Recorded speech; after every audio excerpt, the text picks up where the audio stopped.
बहुत बहुत धन्यवाद। युग पुरुष ब्रह्मलीन गोरखपीठाधीश्वर महंत दिग्विजय जी महाराज की 52वीं पुण्यतिथि तथा राष्ट्र संत ब्रह्मलीन महंत गोरखपीठाधीश्वर अभयनाथ जी महाराज की 7वीं पुण्यतिथि के अवसर पर आयोजित साप्ताहिक श्रद्धांजलि समारोह के अंतर्गत राष्ट्र संत ब्रह्मलीन महंत अभयनाथ जी महाराज की आज उनकी पुण्यतिथि के अवसर पर दिव्य प्रतिमा का अनावरण का श्रद्धांजलि समारोह कार्यक्रम में आज परम सम्माननीय श्रद्धेय राजनाथ सिंह जी माननीय रक्षा मंत्री भारत सरकार को अपने बीच पाकर चौक नगरी अत्यंत आह्लादित और गौरवान्वित है। माननीय रक्षा मंत्री श्री राजनाथ सिंह जी का बेदाग राजनीतिक जीवन आने वाली राजनीतिक पीढ़ी के लिए हमेशा एक उदाहरण रहेगी। अपने यशस्वी राजनीतिक जीवन में इतने अधिक महत्वपूर्ण पदों के माध्यम से राष्ट्र और समाज की सेवा का अखंड यात्रा का समाज साक्षी है। माननीय रक्षा मंत्री बनने से पूर्व भारत सरकार के पूर्व गृह मंत्री, पूर्व कृषि मंत्री, पूर्व भूतल परिवहन मंत्री, पूर्व खाद्य एवं प्रसंस्करण मंत्री, उत्तर प्रदेश के पूर्व मुख्यमंत्री, शिक्षा मंत्री के रूप में आपके कार्यकाल को आज भी याद किया जाता है। संगठन की दृष्टि से भी आपकी भारतवर्ष के प्रति, भारत के जन जन के प्रति आपकी सेवा अनुकरणीय है। भारतीय जनता पार्टी जैसे बृहत्तर परिवार में 2 बार अध्यक्ष के रूप में उसका नेतृत्व और उसका संगठन बनाने में जो योगदान आपका रहा है वह हम सब के बीच, भारत की जनता के बीच आज भी उदाहरण रूप में उपलब्ध है। इसके साथ साथ अनेक संगठनात्मक पदों पर आपने भारतवर्ष की सेवा की है। इसके साथ साथ जो सबसे महत्वपूर्ण और आज के इस कार्यक्रम के संदर्भ में है, गोरखपीठ के प्रति आपकी श्रद्धा अटूट और अखंड रही है। ऐसे मुख्य अतिथि महानुभाव को पाकर आज पूरा यह पूर्वांचल विशेष रूप से चौक नगरी आह्लादित है, गौरवान्वित है, प्रसन्नचित है। इसलिए मैं पुनः एक बार आपका वंदन अभिनंदन करता हूं। और आज के कार्यक्रम में उपस्थित महाराणा प्रताप शिक्षा परिषद के माननीय अध्यक्ष प्रोफेसर उदय प्रताप सिंह जी से निवेदन करूंगा कि आज के इस अवसर पर हम सबके बीच उपस्थित माननीय मुख्य अतिथि जी को उत्तरीय एवं स्मृति चिन्ह के माध्यम से स्वागत करने का कृपा करें। माननीय राजनाथ सिंह जी का राजनीतिक और सामाजिक जीवन अनुकरणीय है और ऐसे व्यक्तित्व को अपने बीच पाकर हम सब आह्लादित हैं, प्रसन्नचित है और उसी भाव अभिव्यक्ति के लिए उत्तरीय और गुरु श्री गोरक्षनाथ की प्रतीक मूर्ति स्मृति चिन्ह के माध्यम से महाराणा प्रताप शिक्षा परिषद के माननीय अध्यक्ष उदय प्रताप सिंह जी स्वागत कर रहे हैं।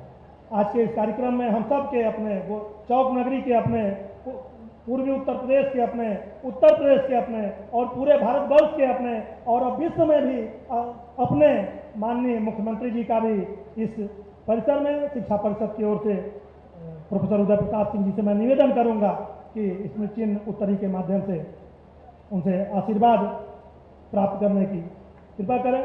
पूज्य महाराज जी को उत्तरी एवं भगवान श्री गुरु गोरखनाथ जी की स्मृति चिन्ह के माध्यम से चौक नगरी की तरफ से भाव अभिव्यक्ति पूज्य महाराज जी का। आज के इस कार्यक्रम में मैं इस विद्यालय के प्राचार्य डॉक्टर बसंत नारायण सिंह जी से आग्रह करूंगा कि आज हम सबके बीच इस माटी के जननेता और माननीय केंद्रीय वित्त मंत्री भारत सरकार श्री पंकज चौधरी जी का उत्तरी एवं स्मृति चिन्ह के द्वारा स्वागत करें।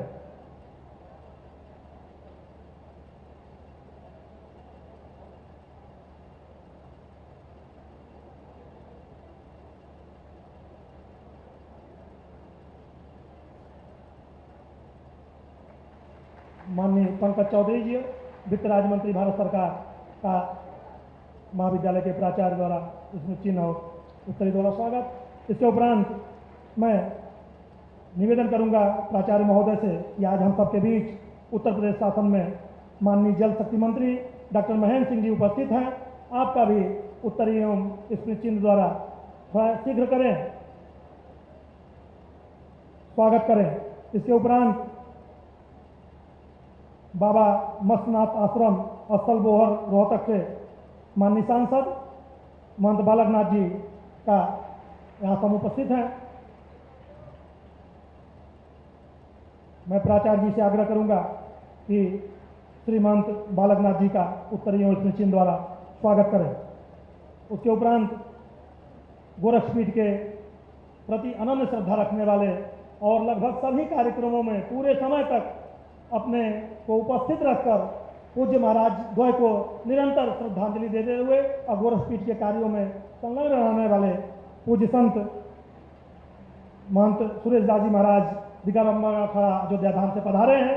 मैं प्राचार्य महोदय से आग्रह करूंगा कि आज के इस अवसर पर पूज्य संत महंत सुरेश दास जी महाराज का उत्तरीय और स्मृति चिन्ह द्वारा स्वागत करें।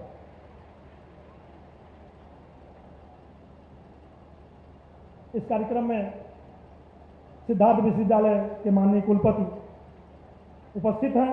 मैं प्राचार्य जी से अनुरोध करूंगा कि प्रोफेसर हरि बहादुर श्रीवास्तव जी माननीय कुलपति जी को स्मृति चिन्ह और उत्तरी के द्वारा स्वागत करें।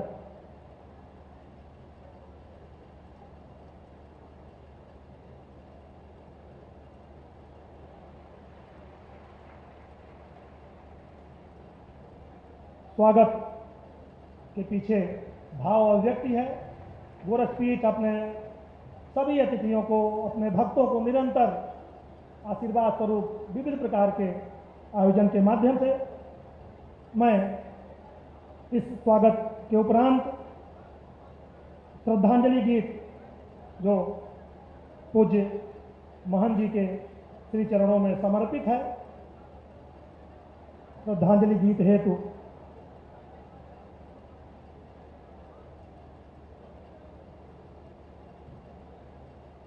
पूज्य महाराज जी का आज श्रद्धांजलि कार्यक्रम है। आज उनकी पुण्यतिथि है। ऐसे दिव्य महापुरुष, इतिहास पुरुष के प्रति श्रद्धांजलि अर्पित करने के लिए माननीय रक्षा मंत्री जी, पूज्य महाराज जी सहित हजारों हजार लोग उपस्थित हैं। आज उसी भाव अभिव्यक्ति के लिए श्रद्धांजलि गीत के माध्यम से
बहुत बहुत धन्यवाद। श्रद्धांजलि गीत के माध्यम से श्रद्धासुमन।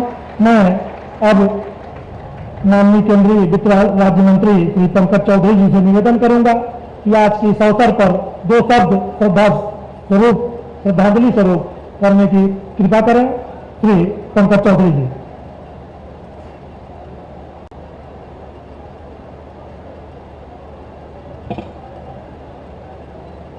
ब्रह्मलीन महंत अवैधनाथ जी महाराज की मूर्ति अनावरण के अध्यक्षता कर रहे उत्तर प्रदेश के यशस्वी मुख्यमंत्री, हम सबके नेता परम पूज्य योगी आदित्यनाथ जी महाराज, इस कार्यक्रम के मुख्य अतिथि भारत सरकार के रक्षा मंत्री परम आदरणीय राजनाथ सिंह जी, मंच पर विराजमान उत्तर प्रदेश के मंत्री महेंद्र सिंह जी, हम लोग के साथ सांसद महंत बालकनाथ जी महाराज, महंत सुरेश दास जी महाराज, यूपी सिंह जी, प्रोफेसर हरि बहादुर श्रीवास्तव जी, डॉक्टर बसंत नारायण सिंह जी, बगल के मंच पे भारतीय जनता पार्टी के जिला अध्यक्ष परदेसी रविदास जी, पनेरा के विधायक ज्ञानेन्द्र सिंह जी, फरेंदा के विधायक बजरंग बहादुर सिंह जी, सदर के विधायक जयमंगल कनौजिया जी, सिसवा के विधायक प्रेम सागर पटेल जी, जिला परिषद अध्यक्ष महोदय। आज हम जिसके मूर्ति के अनावरण में उपस्थित हुए, हम लोगों के मार्गदर्शक परम पूज्य अवैधनाथ जी महाराज, अजन्म विवादों से दूर रहने वाले विरक्त सन्यासी बहुमुखी व्यक्ति के धनी व्यक्ति और सामाजिक समरसता को बढ़ावा देने वाले, जो सदैव समाज में क्रूरता था, कुरीतियां थी, उसको दूर करने के लिए हमारे भी क्षेत्र में कम से कम सैकड़ों गांवों में मैं तो खुद स्वयं उपस्थित रहा और कहीं ना कहीं सबको एक साथ जोड़ने के लिए सदैव वो काम करते थे। यहां तक कि समाज को एकजुट बनाने के लिए काशी के डोम राजा को वहां भी संतों के साथ जाकर के भोजन करने का काम महाराज जी ने किया था।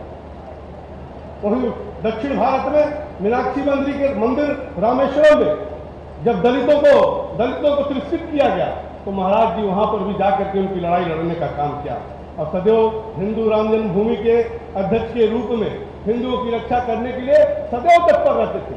जब तक महाराज जी थे तब तक राम जन्मभूमि के लिए हमेशा वो लड़ाई लड़ते रहते थे और कहीं ना कहीं हिंदू समाज की लड़ाई लड़ने के लिए बीच में उनको राजनीतिक क्षेत्र में भी आना था और 34 साल तक वो हिंदू महासभा और भारतीय जनता पार्टी के साथ मिलकर के हिंदुत्व की रक्षा करते रहे। उस दरमियान 4 बार विधानसभा के वो प्रतिनिधित्व किया और 4 बार लोकसभा का प्रतिनिधित्व किया। मैं सौभाग्यशाली हूं तो 1991, 1996 से 98 तक महाराज जी का सानिध्य प्राप्त हमें हुआ है। उनके साथ मुझे भी काम करने का अवसर मिला है, बहुत कुछ सीखने को भी मिला और महाराज जी का जो शौक था कहीं ना कहीं हम लोग को प्रेरणा देती थी। आज ऐसे यशस्वी परम पूज्य अवैधनाथ जी के मूर्ति अनावरण के समय मैं अपने दिल के गहराइयों से श्रद्धा सुमन अर्पित करता हूं। मंच पे हमारे नेता माननीय राजनाथ सिंह जी मौजूद हैं, इनके बारे में मुझे बताने की आवश्यकता नहीं, चाहे वो शिक्षा मंत्री के रूप में रहे हो, शिक्षा मंत्री के रूप में थे तो आज भी बच्चे याद करते हैं और शान से कहते हैं कि मैं उस समय का पास हूं जब राजनाथ सिंह जी शिक्षा मंत्री थे। जब मुख्यमंत्री के रूप में थे तो समाज के सभी वर्गों को मिलने का काम उन्होंने किया था।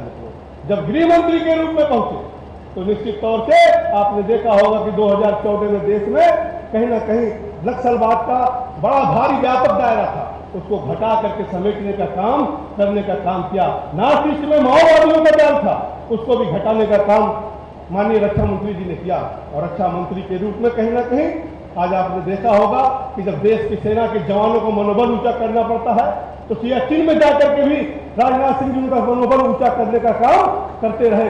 डोकलाम के घटना के बाद सेना का मनोबल बढ़ाने के लिए वहां पर जाकर के उनको शाबाशी उनका हौसला बढ़ाते हैं। ऐसे में राजनाथ सिंह जी का अपने जनपद में इस पूर्ण अवसर पर अपनी जनता की तरफ से, अपने सभी विधायकों की तरफ से महाराजगंज की धरती पर हार्दिक स्वागत, अभिनंदन और वंदन करता हूं। हमारे मुख्यमंत्री जी का जहां तक सवाल है, आप सब जानते हैं कि 4.5 साल पहले उत्तर प्रदेश क्या था और आज उत्तर प्रदेश क्या है। जहां हम बिजली के लिए तरसते थे, जहां हम सड़क के लिए तरसते थे, जहां हम पानी के लिए तरसते थे, हम दवाई के लिए तरसते थे, और उत्तर प्रदेश में कोई भी पूंजी निवेश करने को तैयार नहीं था। लेकिन योगी जी ने 4.5 साल के भीतर जो उत्तर प्रदेश में माहौल बनाया, जो आतंकवाद गुंडाराज समाप्त किया, आज उसकी देन है कि भारत में दूसरे स्थान पर ईज ऑफ डूइंग में उत्तर प्रदेश पहुंचाने का काम योगी जी ने किया है, मुख्यमंत्री जी ने किया है। क्या वो कोरोना का काम है? आज कोरोना के काल में महाराज जी ने जो उत्तर प्रदेश में काम किया है, आज वो देश में रोल मॉडल के रूप में पेश किया जाता है। उत्तर प्रदेश में जितना भी समावेशी विकास के लिए मोदी जी ने जो योजना चलाया, जो सबका साथ सबका विकास करना था, उसको अंतिम व्यक्ति तक पहुंचा करके आज उत्तर प्रदेश हिंदुस्तान में नंबर 1 स्थान रखता है। ऐसे मुख्यमंत्री जी का भी मैं यहाँ पर स्वागत करता हूँ। आज के अवसर पर आप सब यहाँ उपस्थित हुए, आप सबको बहुत बहुत बधाई और धन्यवाद देते हुए अपनी बात समाप्त करता हूँ। जय हिंद, जय भारत। बहुत बहुत धन्यवाद। अपने अत्यंत संक्षिप्त उद्बोधन के माध्यम से भावभीम श्रद्धांजलि। आज के इस कार्यक्रम के माननीय अध्यक्ष गोरखपीठाधीश्वर महंत योगी आदित्यनाथ जी महाराज से मैं सादर निवेदन करूंगा कि आज के इस अवसर पर इस सभा को अनुप्रमाणित करने और अपना आशीर्वाद प्रदान करने की कृपा करें।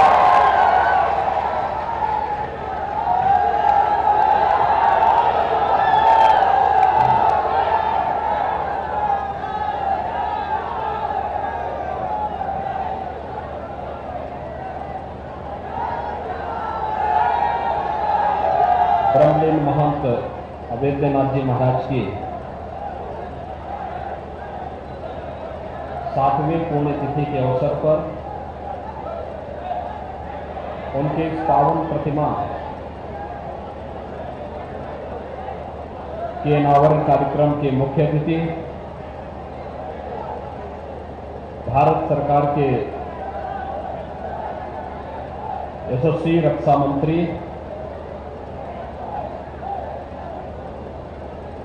माननीय श्री राजनाथ सिंह जी,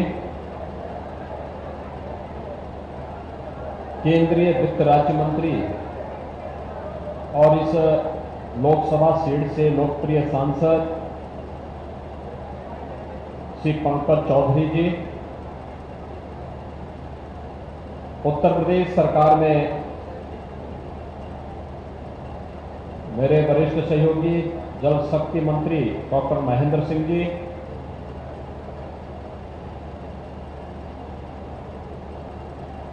बाबा मस्तनाथ मठ स्थल गोहर रोहतक के श्री महंत और अलवर राजस्थान से लोकप्रिय सांसद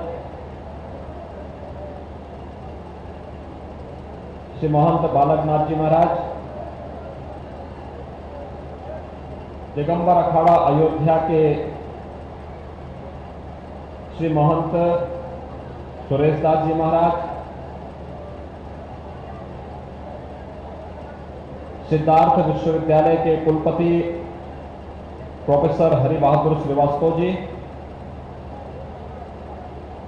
महाराणा प्रताप शिक्षा परिषद के अध्यक्ष और पूर्व कुलपति प्रोफेसर उदय प्रताप सिंह जी,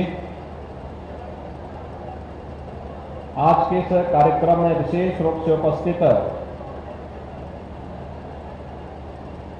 जूनागढ़ गुजरात से पधारे श्री महंत शेरनाथ जी महाराज,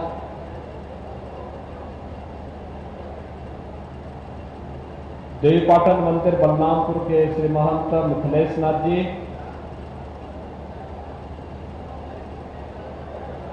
आज के इस कार्यक्रम में उपस्थित जिला पंचायत के अध्यक्ष श्री रविकांत पटेल जी, मान्य विधायकगण श्री जयमंगल कनौजिया जी, ज्ञानेन्द्र सिंह जी, प्रेम सागर पटेल जी, बजरंग बहादुर सिंह जी, अमनमणि त्रिपाठी जी, जिला अध्यक्ष प्रदेशी रविदास जी, महाविद्यालय के प्राचार्य डॉक्टर विश्वंत नारायण सिंह जी, महाराणा प्रताप शिक्षा परिषद से संबद्ध संस्थाओं के सभी प्रधानाचार्य, आचार्य, अभिभावकगण, चौक बाजार से जुड़े हुए और आसपास के क्षेत्र के सभी उपस्थित नागरिक बंधुओं, प्यारे बच्चों,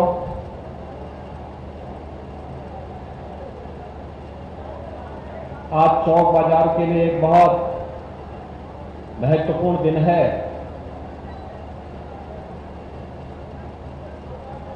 चौक बाजार के प्रति जिनका प्राण स्नेह था और इस क्षेत्र में शैक्षिक जागरण के लिए जिन्होंने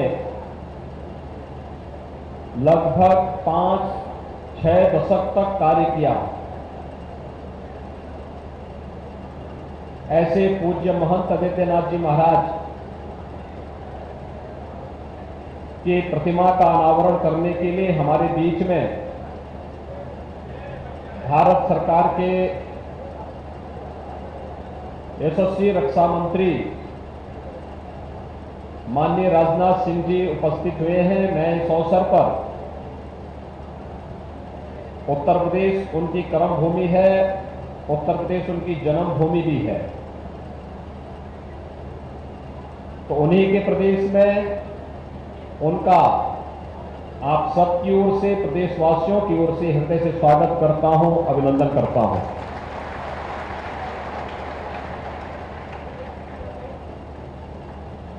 हम सब जानते हैं 2014 के पहले भारत की स्थिति क्या थी। आंतरिक सुरक्षा का मामला रहा हो या बाह्य सुरक्षा का मामला, जब मर्जी आती थी तब प्लेन हाईजैक हो जाता था, जब मर्जी आती थी ट्रेन हाईजैक हो जाती थी, जब मर्जी आती थी विस्फोट करके निर्दोष नागरिक मार दिए जाते थे, जवान शहीद होते थे, और जब जिस देश की मर्जी आती थी वो भारत के अंदर घुसपैठ कर लेता था। लेकिन भाइयों बहनों, प्रधानमंत्री मोदी जी के नेतृत्व में नए भारत ने अपना जो तेज दिखाया है, आज वो दुनिया के अंदर भारत के जज्बे को प्रदर्शित कर रहा है। और प्रधानमंत्री मोदी जी के कदम से कदम मिलाकर के भारत को दुनिया की इस महाशक्ति के रूप में स्थापित करने, भारतीय जनता पार्टी को दुनिया के सबसे बड़े संगठन के रूप में स्थापित करवाने और पूरा जीवन जिन्होंने अपनी सहजता, सरलता, निष्क्रियता और समाज के लिए समर्पित करके सार्वजनिक जीवन में शुचिता, पारदर्शिता और आदर्श और मूल्यों के लिए जिया है, ऐसे भारत के रक्षा मंत्री माननीय राजनाथ सिंह जी का आज हमारे बीच में आगमन हुआ है।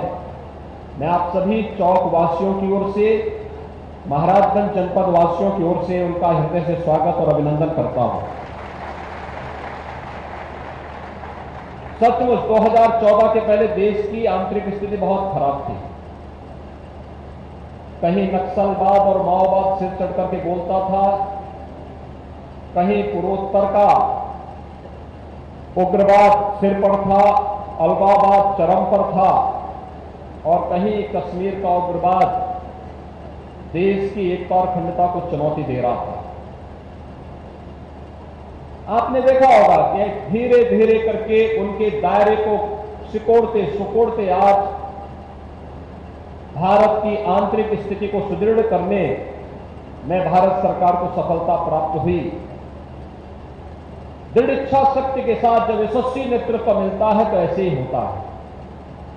और भाइयों बहनों, जो दुश्मन देश कभी भारत को आंखें दिखाते थे, जब मर्जी आती तब भारत के अंदर घुसपैठ करते थे, आज आप देख रहे होंगे कि दुनिया के सभी देशों से आंख मिलाकर के बात करने की भारत की वर्तमान की तकनीक क्या रंग लाई है। हर देश जो भारत को चुनौती देता था, आंखें दिखाता था, आज वह भारत की सीमावर्ती क्षेत्रों में दूर दूर तक नजर नहीं आता, उसको पीछे हटने के लिए मजबूर होना पड़ता है। और यह एक नए भारत की तस्वीर है। सचमुच भारत के इस ऐसे यशस्वी नेतृत्व को हम सबको अभिनंदन करना चाहिए, पूरे देश को यशस्वी नेतृत्व का अभिनंदन करना चाहिए, स्वागत करना चाहिए। आज माननीय राजनाथ सिंह जी, गोरखपीठ से उनका बहुत पुराना संबंध है। पूज्य महाराज जी का एक लंबे समय तक उन्हें सानिध्य प्राप्त हुआ था और उन्होंने निरंतर उन संबंधों यहां पर धार्मिक, आध्यात्मिक और सेवा के इन सभी कार्यों से नजदीक से जुड़ा रहा है। जब इस क्षेत्र में शिक्षा का कोई केंद्र नहीं था, तब 1950 के दशक में अपने पूज्य गुरुदेव ब्रह्मलीन महंत दिग्विजयनाथ जी के नाम पर यहां पर उन्होंने दिग्विजयनाथ इंटर कॉलेज की स्थापना की थी। मैं देखता हूं इस इंटर कॉलेज से निकले हुए छात्र जीवन के अलग अलग क्षेत्र में जाकर के वहां पर यहां की रोशनी को बिखेरने का कार्य कर रहे हैं। बालिकाओं की शिक्षा के लिए उनके मन में एक अपार था। अब आश्चर्य करेंगे, 1990 के दशक के प्रारंभ में, 80 के दशक के उत्तरार्ध में बालिकाओं के लिए एक स्कूल उन्होंने यहां पे खोला था। और जब यहां पर उनको पता लगा कि यहां की बालिकाएं उच्च शिक्षा नहीं ग्रहण कर पा रही हैं, तो उन्होंने मुझे इस सदी के पूर्वार्ध में ही कहा कि चौक में बालिकाओं के लिए एक डिग्री कॉलेज जरूर खोल दीजिए। स्वाभाविक रूप से उस समय भारतीय जनता पार्टी की सरकार प्रदेश में नहीं थी। मैंने कहा देखिए, जमीन है, सब कुछ है, लेकिन मान्यता के नाम पर राज्य सरकार के द्वारा जो घूसखोरी हो रही है, ये उचित नहीं होगा। हम लोगों को पैसा देकर के मान्यता नहीं लेनी चाहिए। उन्होंने कहा एक बार प्रयास कर लो। अच्छा, उनका इतना कहना ही था कि मैंने इस पे कार्रवाई मैंने यहां निर्माण कार्य प्रारंभ किया, आवेदन किया और निर्माण कार्य पूरा होते होते देवयोग से ऐसी स्थिति थी कि स्वतः स्फूर्त भाव के साथ मान्यता भी मिलती हुई दिखाई दी। और आज यहां पर गोरक्षपीठाधीश्वर महंत वैद्यनाथ महाविद्यालय यहां के बच्चों के लिए उच्च शिक्षा का भी एक केंद्र बना हुआ है, जिसमें सिद्धार्थ विश्वविद्यालय के साथ संबद्ध होकर के कला, विज्ञान और वाणिज्य की शिक्षा यहां के बच्चों को उन्हीं के घर में उपलब्ध हो रही है, जिन्हें यहां से 15 किलोमीटर, 20 किलोमीटर, फिर यहां से गोरखपुर 70 किलोमीटर दूर जाने के लिए मजबूर होना पड़ता था। आज अपने घर में ही उच्च शिक्षा प्राप्त करने के लिए उन्हें ये सुविधा यहां पर प्राप्त हो रही है। मैं अब जब भी यहां आता था, मैं अक्सर इस बात को देखता था कि यहां पर कहीं उन्होंने मंदिर के किसी भवन में पशु चिकित्सालय खुलवाया हुआ है, कहीं पर उन्होंने कोई प्राथमिक स्वास्थ्य केंद्र खुलवाया हुआ है। तो मैं पूछता था कि आखिर मंदिर के भवन ये सब देने की आवश्यकता क्या थी। उन्होंने कहा देखिए, भवन तो बनते रहेंगे, लेकिन ये मालूम करो कि देखो उससे कितने लोगों की जान बच जाती है। एक भवन पैसा माहौल नहीं, महत्वपूर्ण यह है कि लोगों के कल्याण का कैसे माध्यम बन रहा है। इसलिए हॉस्पिटल को वहां पर जब तक सरकार कोई पक्का भवन नहीं बना देती है, तब तक वहां पर अपने ही भवन में उसको चलने दो और उसको चलने दो। जनता की सेवा हो रही है, फ्री में दवा मिल रही है, डॉक्टर हर एक व्यक्ति को वहां देखता है, पशुओं की फ्री चिकित्सा होती है। लोगों के लिए जितना भी अच्छा हो सकता है उसको करने का प्रयास करना चाहिए। और लोक कल्याण का उनका ये माध्यम और चौक और उसके आसपास के लोगों के प्रति उनका अत्यंत लगाव था। वो अक्सर पूछते थे, क्योंकि अंतिम 12-15 वर्ष उनका चौक में बहुत कम आना हुआ। मैं ही अक्सर आता था और मुझसे अक्सर पूछते थे क्या हाल है वहां के, फलाने का क्या हाल चाल है, एक एक बच्चे का नाम लेके पूछते थे। वो सब पूछते थे तुम जाते हो लोगों से मिलते हो कि नहीं मिलते हो। फिर पूछते थे वहां स्कूल में गए कि नहीं गए, स्कूल में बच्चों की पढ़ाई हो रही कि नहीं हो रही है। वहां पे शिक्षक भले ही सरकार के द्वारा ना आए लेकिन अपने स्तर पर शिक्षक रख लो, बच्चों की पढ़ाई में कोई व्यवधान नहीं आना चाहिए, क्योंकि यही बच्चे बाद में देश का भविष्य बनने वाले हैं। अच्छे पढ़ेंगे, अच्छी शिक्षा लेंगे, अपने घर में रख करके उनकी सुविधा मिल जाएगी, तो आने वाले समय में सारे बच्चे देश के लिए बहुत बड़ा योगदान करने वाले हैं। और यह अवसर होता था, आज हमारे लिए आनंददायी अवसर है कि पूज्य महाराज जी की 7वीं पुण्यतिथि के अवसर पर इस भव्य प्रतिमा का अनावरण भारत के यशस्वी रक्षा मंत्री माननीय श्री राजनाथ सिंह जी के कर कमलों से भी यहां संपन्न हुआ है। मैं इस अवसर पर ब्रह्मलीन महंत वैद्यनाथ जी महाराज के श्री चरणों में कोटि कोटि नमन करते हुए, विनम्र श्रद्धांजलि अर्पित करते हुए माननीय मुख्य अतिथि जी का, अन्य सभी सम्मानित अतिथियों का हृदय से स्वागत और अभिनंदन करता हूं। आप सबके प्रति अपनी शुभकामनाएं व्यक्त करता हूं। चौक अब विकास की प्रक्रिया के साथ तेजी से आगे बढ़ा है। आज ये नगर पंचायत हो गया है, आज यहां पर और भी तमाम प्रकार की अन्य सुविधाएं बढ़ चुकी हैं। आने वाले समय में उस नगरीय जीवन के साथ जुड़ करके रोजगार की संभावनाओं को तेजी से आगे बढ़ाते हुए हम सभी विकास की प्रक्रिया को और द्रुत गति से आगे बढ़ाने का कार्य करेंगे। इस विश्वास के साथ आप सबके प्रति मेरी मंगलमय शुभकामनाएं। धन्यवाद। जय हिंद। पूज्य महाराज जी के इस आशीर्वचन के उपरांत आज के कार्यक्रम के माननीय मुख्य अतिथि भारत सरकार के यशस्वी रक्षा मंत्री श्रद्धेय राजनाथ सिंह जी से सादर निवेदन करूंगा कि आज के इस अवसर पर चौक नगरी की जनता को का मार्गदर्शन करने की कृपा करें। श्रद्धेय राजनाथ सिंह जी।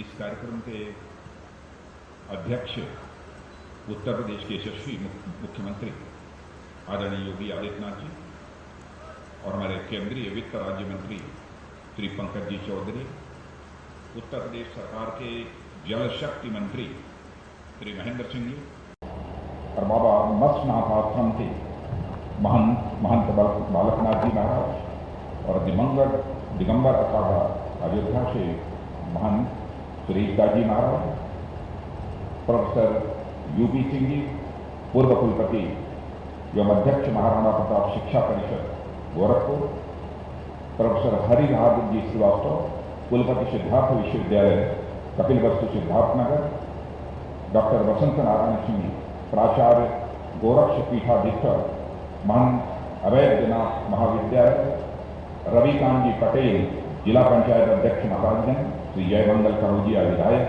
श्री ज्ञानेंद्र सिंह विधायक, श्री प्रेम सागर पटेल विधायक, श्री बजरंग बहादुर सिंह विधायक, श्री परदेशी रविदास जिलाध्यक्ष भाजपा महाराजगंज, मंडलायुक्त गोरखपुर, डीआईजी गोरखपुर। इस कार्यक्रम में उपस्थित सभी हमारे पूज्य संतगण और डॉक्टर अमरनाथ जी तिवारी इस कार्यक्रम के संचालक, इस कार्यक्रम में उपस्थित मेरे सभी सम्मानित बहनों और भाइयों,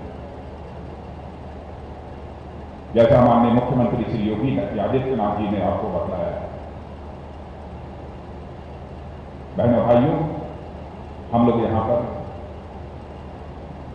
ब्रह्मलीन गोरक्ष पीठाधीश्वर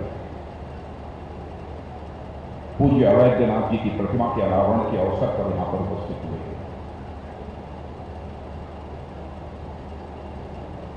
मैं मानता हूं कि सारे देश भर में पूज्य महंत अवैधनाथ जी परिचय के मोहताज नहीं है, सभी लोगों से अच्छी तरह से परिचित हैं। मैंने बहुत प्रतिमाओं का अनावरण देखा, बड़ी तैयारी के साथ लोग प्रतिमाओं के अनावरण का कार्यक्रम करते हैं, लेकिन सामान्यतः कुछ अनावरण के कार्यक्रम में लोगों की रुचि नहीं होती। लेकिन यहां प्रत्यक्ष अपनी आंखों के सामने देख रहा हूं, जिस भाव और जिस श्रद्धा के साथ लोग यहां पर ब्रह्मलीन महंत अवैधनाथ जी की प्रतिमा के अनावरण के अवसर पर लोग बैठे हुए हैं, स्थिरचित्त यहां पर बैठे हुए हैं।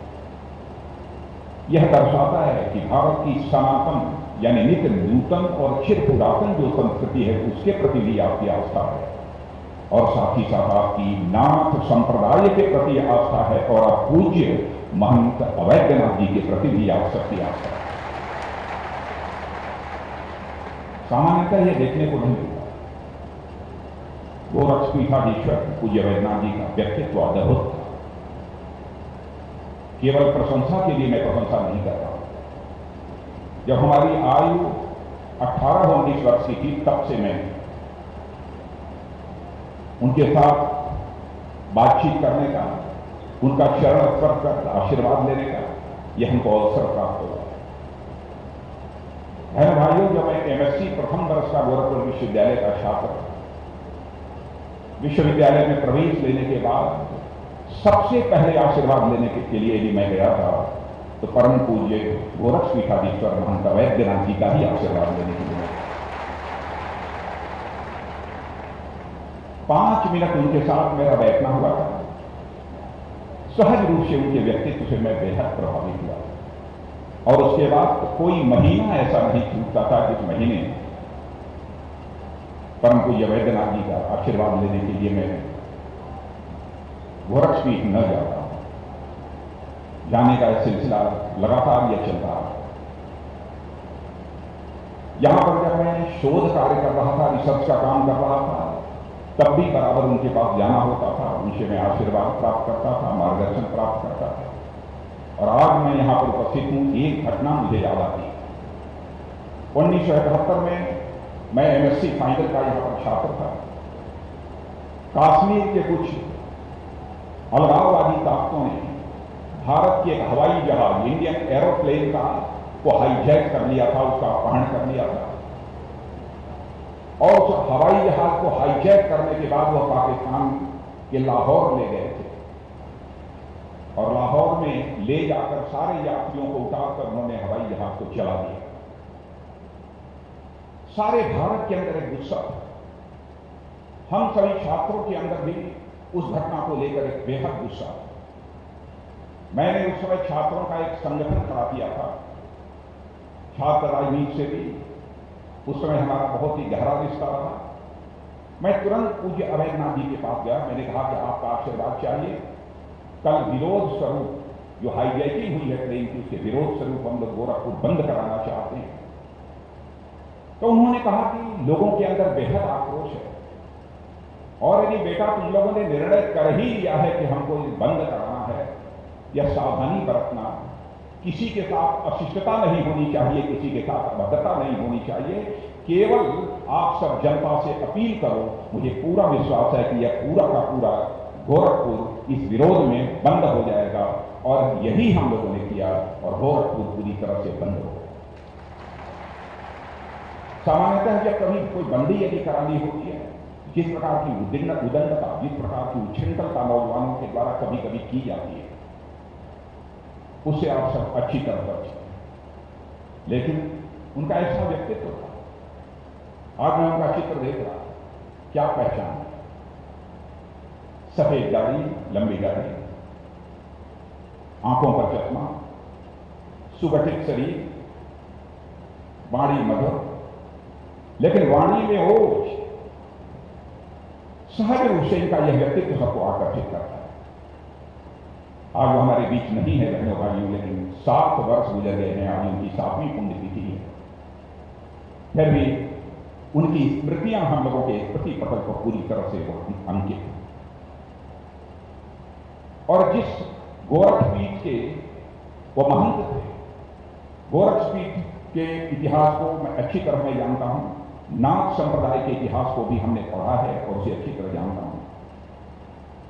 इतना मैं कह सकता हूं कि गोरखपुर पीठ और नाथ संप्रदाय ने सनातन धर्म की रक्षा और संवर्धन के लिए जितना बड़ा काम किया है, उसकी जितनी भी प्रशंसा की जाए वह बहनों भाइयों वह कम है।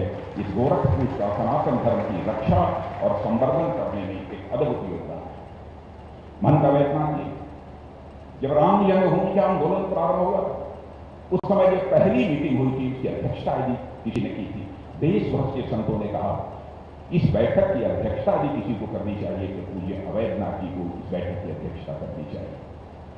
और शायद आपको इस घटना की जानकारी है या नहीं है, 1949 में आजादी हासिल होने के 2 वर्ष के बाद ही जब रामलला प्रकट हुए थे अयोध्या में, तो सबसे पहले पूजा करने का काम यदि किसी ने किया था तो तत्कालीन गोरक्षपीठाधीश्वर महंत दिग्विजय नाथ ने वो काम किया।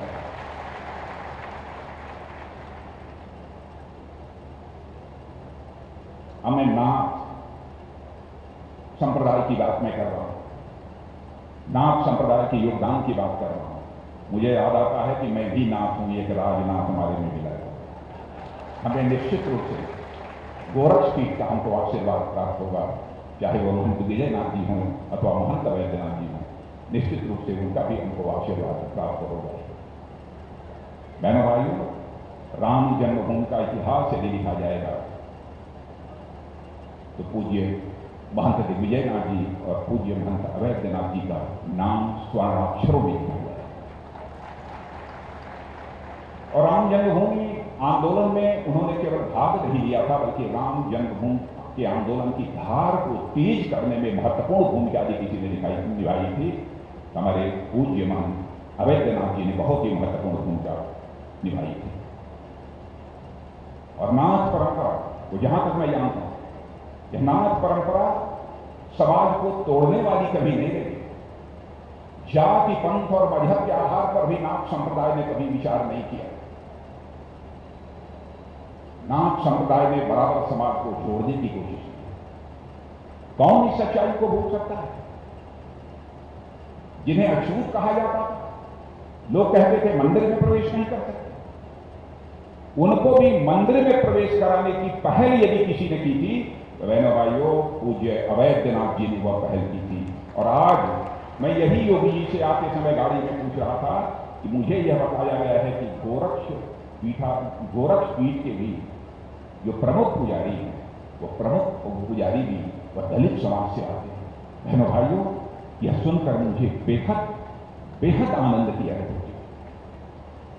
समाज में सामाजिक समरसता के लक्ष्य को हासिल करने के लिए नाथ संप्रदाय ने जिस प्रकार की भूमिका निभाई है, उसकी जितनी ही प्रशंसा की जाए मेरे दोस्तों वह कम है। इतना ही नहीं, मुझे याद है कि भगवान महावीर मंदिर पटना में है, 1993 में भी वहां पर जाकर महावीर मंदिर में भी दलित पुजारी की नियुक्ति यदि कराने का काम यदि किसी ने किया था तो पूज्य महंत अवैधनाथ जी ने ही किया। सामाजिक समरसता के लक्ष्य को ध्यान में रखते हुए एक बार वाराणसी के डोम राजा के घर उन्होंने संतों को आमंत्रित किया कि डोम राजा के साथ हम सभी लोगों का भोजन होगा। बहुत सारे संत हिचकने लगे, क्या डोम राजा के साथ बैठकर हम लोग भोजन करेंगे? बहनों भाइयों, उन संतों के घर जाकर आरजू मिन्नत करके यदि हम संत हैं तो हमारा हृदय विशाल होना चाहिए, यह संदेश देने का काम पूज्य अवैधनाथ जी ने किया था। और उनको राजी करके मनाकर डोम राजा के साथ सारे संतों का भोजन कराने का काम यदि किसी ने किया था तो आज जिनकी प्रतिमा का हम लोगों ने अनावरण किया है वह पूज्य अवैधनाथ जी। बहनों भाइयों, संत का दिल बहुत ही बड़ा दिल है। छोटे दिल का व्यक्ति कभी संत नहीं हो सकता है, समाज का कभी कल्याण नहीं कर सकता। मन जितना ही बड़ा होता चला जाता है वह मनुष्य उतना ही आध्यात्मिक ऊंचाइयों को हासिल करता चला जाता है। छोटे मन का व्यक्ति कभी बड़े उद्देश्य की प्राप्ति नहीं कर सकता। समाज की धारा के खिलाफ जाकर सभी बराबर हैं, प्राणी मात्र सभी बराबर हैं, यह संदेश देने के जो इस नाथ संप्रदाय ने भूमिका निभाई है उसकी कितनी भी प्रशंसा की जाए। हमारे देश के ऋषियों और मनीषियों ने भी कहा था कि यह पिंडे तद ब्रह्मांडे, जो पिंड में है वही ब्रह्मांड में है, जो जड़ में है वही चेतन में है, जो सूक्ष्म में है वही विगत में है, जो छोटे में है वही बड़े में है, जो मेरे में है वही तेरे में है। यह संदेश जन जन तक पहुंचाने का काम यदि किसी ने किया है तो ना सकता। बहनों भाइयों, मैं जानता हूं कि बहुत सारे ऐसे लोग हैं जो आज भी छुआछूत में विश्वास करते हैं और वे निश्चित यह मान्यता है भारत की सनातन संस्कृति को वह नहीं पकड़ते। भारत की सनातन संस्कृति कभी छुआछूत की इजाजत नहीं देती। अरे इसी सनातन संस्कृति के मानने वाले हमारे ऋषियों और मनीषियों ने दुनिया के अकेले देश भारत की धरती से ही भारत की धरा पर रहने वाले लोगों को ही अपने परिवार का सदस्य नहीं मानना है, बल्कि पूरे विश्व की धरा के पर रहने वाले लोगों को अपने परिवार का सदस्य मानते हुए वसुधैव कुटुंबकम का संदेश सारे विश्व को दुनिया के किसी देश की धरती से गया है तो केवल और केवल भारत देश की धरती से गया है। बहनों भाइयों, तो ऐसे ही संत, ऐसे ही महात्माओं के कारण है। कुछ दिनों पहले समाचार पत्र में आप पढ़ा होगा, डॉक्टर विजय जौली नाम का एक हमारा पूर्व विधायक दिल्ली का, हाईली एजुकेटेड, बहुत पढ़ा लिखा, धनाढ्य परिवार का, उसने संकल्प लिया कि यदि राम मंदिर का निर्माण यदि वहां पर हो रहा है उसके लिए हम सारे विश्व के जितने भी 192 जो कंट्रीज हैं, 192 देशों का मैं जल लाऊंगा और वहां पर जिनके द्वारा यह मंदिर निर्माण हो रहा है वहां पर जल मैं उनको समर्पित करूंगा ताकि उससे रामलला का अभिषेक किया जाए अथवा जिस मंदिर का निर्माण हो रहा है उसकी नींव में दुनिया के 192 देशों का जल डाल दिया जाए। यह काम करने का काम उसने किया और 115 देशों का जल लाकर उन्होंने मुझे समर्पित। राम जन्मभूमि न्यास के जो सचिव हैं चंपत राम, वह भी वहां पर मौजूद थे, उनको मैंने सारा जल उसमें समर्पित किया और उन्होंने कहा कि 1 साल के अंदर शेष जो बचे हुए देश हैं उन देशों से भी जल लाकर हम उसकी नींव में डालने का काम करें।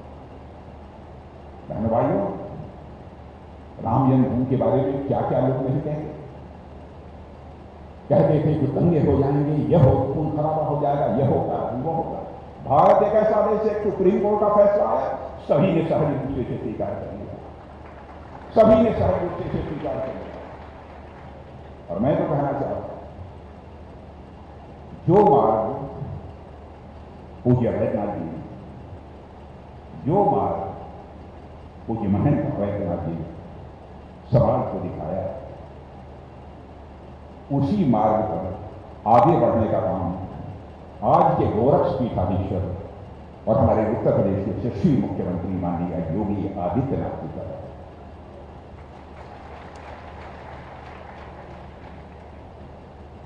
उत्तराधिकारी की तलाश करना भी यह कोई छोटी बात नहीं होती। छोटी आयु में पूज्य वैद्यनाथ जी ने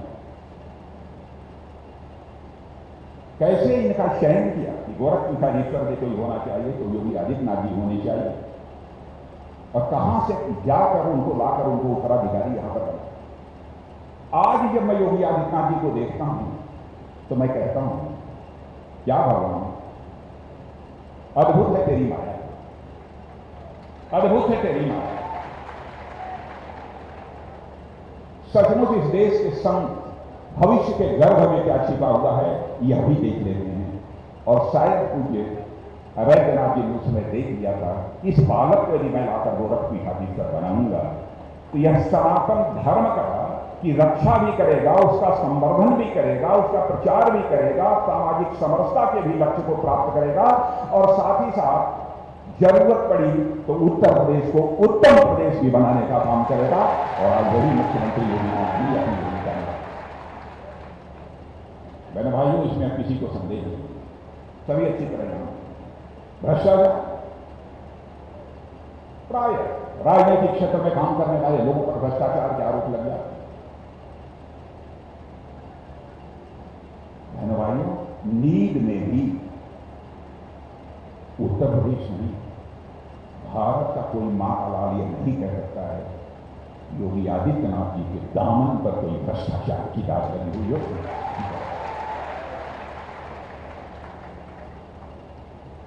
हम यदि प्रदेश का विकास करना चाहते हैं, सामाजिक समरसता के लक्ष्य को प्राप्त करना चाहते हैं, भेदभाव को समाप्त करना चाहते हैं, उत्तर प्रदेश को हम उत्तम प्रदेश बनाना चाहते हैं, तो बहन भाइयों इसकी पहली शर्त है कानून और व्यवस्था को कायम रखना। इस सच्चाई को कोई नकार नहीं सकता, भले ही वो हमारा विरोधी क्यों हो। इस सच्चाई को नकार नहीं सकता। एक शख्सियत इस समय उत्तर प्रदेश में ऐसी है जिसका नाम है योगी आदित्यनाथ, जिसका नाम लेते ही अपराधियों का दिल धड़कने लगता है। ऐसे हालात तो उत्तर प्रदेश में पैदा कर ही दिए। तरह तरह की लोग बातें करते हैं, तरह तरह के तर्क देने वाले लोग तर्क देते हैं, भाई यह क्या तरीका है। लेकिन भाइयों यदि हम उत्तर प्रदेश का विकास करना चाहते हैं तो जब तक अमन अमान के हालात नहीं होंगे, जब तक कानून और व्यवस्था की स्थिति बेहतर नहीं होगी, तब तक उत्तर प्रदेश का विकास किसी भी सूरत में नहीं हो सकता। और मैं देख रहा हूं योगी जी धार्मिक अनुष्ठान भी कर रहे हैं, प्रतिदिन धार्मिक अनुष्ठान भी करते हैं और साथ ही साथ उत्तर प्रदेश में विकास के नए नए मानदंड भी स्थापित करने का काम कर रहे हैं। हमारे पंकज चौधरी, सचमुच में मोदी जी के प्रति आभार व्यक्त करना चाहता हूं कि पंकज जी का उन्होंने चयन कर और अपनी सरकार में उन्होंने कोई छोटा मोटा मंत्री नहीं बनाया है, बल्कि पंकज जी चौधरी को वित्त राज्य मंत्री उन्होंने बनाया।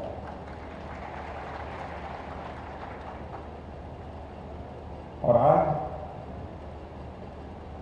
उसी रास्ते पर एक मंत्री को जिस प्रकार की अपनी भूमिका निभानी चाहिए वो भूमिका निभा रहे हैं।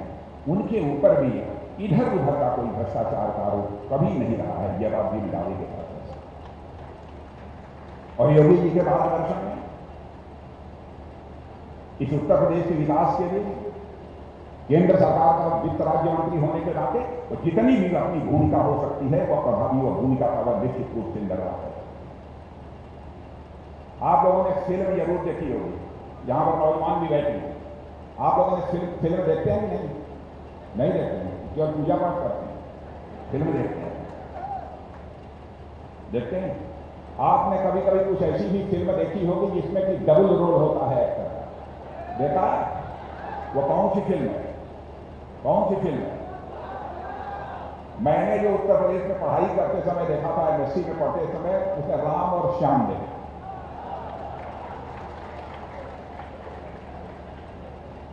किसी एक्टर का डबल रोल तो हमने देखा था, किसी व्यक्ति का हमने डबल रोल देखा था, लेकिन योगी जी को मैं देखता हूं इनका डबल रोल नहीं रहता है, बल्कि इनका मल्टीपल रोल है। कई प्रकार की भूमिका है।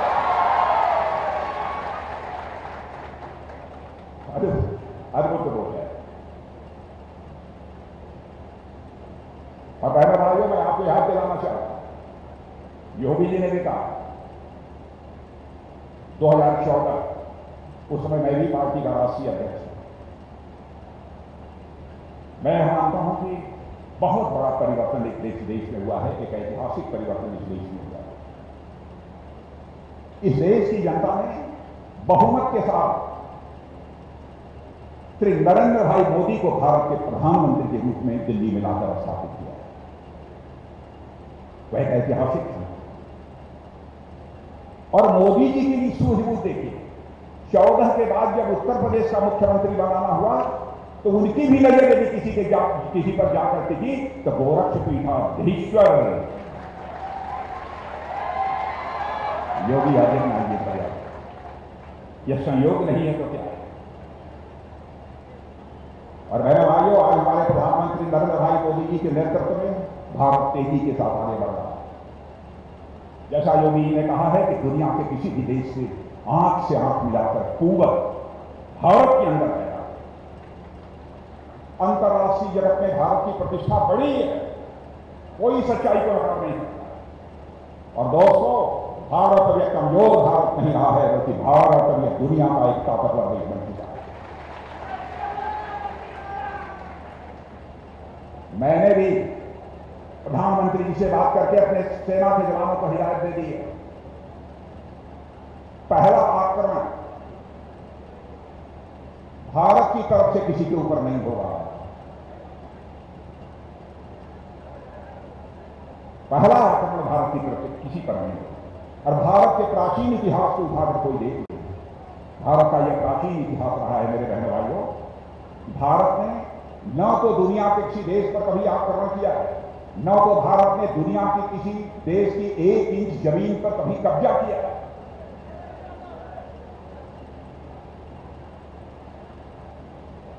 लेकिन मैंने भी अपने सेना के जवानों को कह दिया, पहल अपनी तरफ से नहीं होनी चाहिए, लेकिन यदि किसी के द्वारा होती है तो फिर किसी की इजाजत लेने की जरूरत नहीं है, उसका मुंहतोड़ जवाब दिया जाना चाहिए। और हमारे प्रधानमंत्री ने सचमुच जो करिश्माई काम किए, कितने कामों की मैं चर्चा कर रहा हूं। घर घर में गैस का चूल्हा पहुंचवा देना, हर किसानों को 6-6 हजार रुपया हर साल दे देना। यानी कोविड महामारी आ गई कि 80 करोड़ लोगों के घरों में यदि 5 सदस्य हैं तो 5 सदस्यों के नाम से मुफ्त में अनाज देना, कोई कल्पना नहीं कभी कर सकता था बहनों भाइयों। और मैं योगी जी आपको बधाई देना चाहता हूं। योगी, आपने मोदी जी की सारी योजनाओं को अक्षरशः पालन किया है और उसका पूरा लाभ अपने उत्तर प्रदेश की जनता को आपने मुहैया किया। और योगी जी ने कोविड के संकट के दौरान बहनों भाइयों जिस तरीके से भूमिका निभाई है, यह बैठे हैं यहां पर इसलिए मैं नहीं कर रहा। आपको अंदाज नहीं होगा, भारत का रक्षा मंत्री होने के नाते रक्षा की भी डिप्लोमेसी होती है, दुनिया के दूसरे देशों में भी हमको जाना पड़ता है। लोग मोदी जी की प्रशंसा तो पूरी पूरी करते ही, लेकिन उत्तर प्रदेश कहते हैं उत्तर प्रदेश में एक ऐसा राज्य है, देश में एक ऐसा राज्य है भारत में, जिसमें कि मोदी जी के मार्गदर्शन में वहां के मुख्यमंत्री योगी जी ने कोरोना जैसी महामारी को चुनौती के रूप में स्वीकार कर जिस तरीके से प्रभावी भूमिका निभाई है, उसकी जितनी भी प्रशंसा की जाएगा। वैक्सीनेशन के मामले में भी जो कुछ भी किया है वो कम नहीं किया है। ऐसे कई उल्लेखनीय कार्य, शिक्षा के क्षेत्र में तो गोरखपीठ इतनी प्रभावी भूमिका निभा रहा है। मैं तो समझता था कि 1-2 स्कूल विद्यालय कहीं पर होंगे, क्योंकि एक बार पूज्य महंत वैद्यनाथ जी ने जो गोरखपुर का जो महाविद्यालय है उसमें कार्यक्रम के लिए आमंत्रित किया था, लेकिन मुझे जाना नहीं था कि महाराजगंज में और कई जिलों में, दूसरे भी प्रदेश के जिलों में, दूसरे राज्यों में भी इतनी शिक्षा संस्थाएं चल रही हैं गोरखपीठ के द्वारा।